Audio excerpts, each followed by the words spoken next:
एक समय की बात है, भगवान गौतम बुद्ध अपने गांव में धर्म सभा को संबोधित कर रहे थे।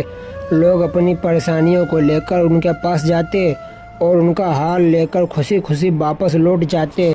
उसी गांव के सड़क के किनारे एक गरीब व्यक्ति बैठा रहता तथा महात्मा बुद्ध के उपदेश में आने जाने वाले लोगों को बड़े ध्यान से देखता और बड़ा आश्चर्य होता कि लोग आते तो बड़े दुखी चेहरे लेकर, लेकिन जब वापस जाते हैं तो बड़े खुशी और प्रसन्नता दिखाई देती है।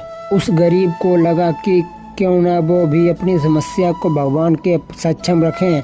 मन में यह विचार लिए वह भी महात्मा बुद्ध के पास पहुंचा। लोग खड़े होकर अपनी समस्या को बता रहे थे। जब उसकी बारी आई तो उसने सबसे पहले महात्मा को प्रणाम किया और फिर कहा, भगवान, इस गांव में लगभग सभी लोग खुश और अमीर हैं, फिर मैं ही क्यों गरीब हूँ। इस पर भगवान ने मुस्कुराते हुए कहा, तुम गरीब और परेशान इसलिए हो क्योंकि आज तक तुमने किसी को कुछ नहीं दिया। इस पर वह गरीब व्यक्ति बड़ा आश्चर्यचकित हुआ और बोला, भगवान, मेरे पास भला दूसरों को देने के लिए क्या होगा। मेरे तो स्वयं का गुजारा बहुत मुश्किल से होता है। लोगों से भीख मांगकर अपना पेट भरता हूँ।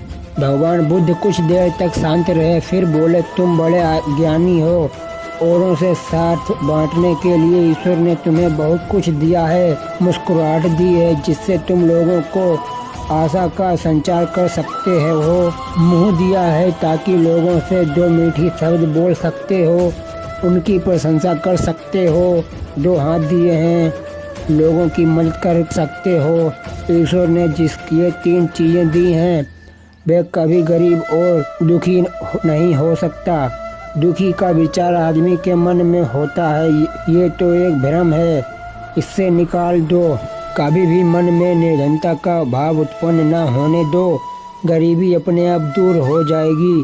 भगवान बुद्ध का संदेश सुनकर उस आदमी के चेहरे पर मुस्कुराहट आ गई और उसने इस उपदेश को अपने जीवन में उतार लिया, जिससे वह फिर भी कभी दुखी नहीं रहा।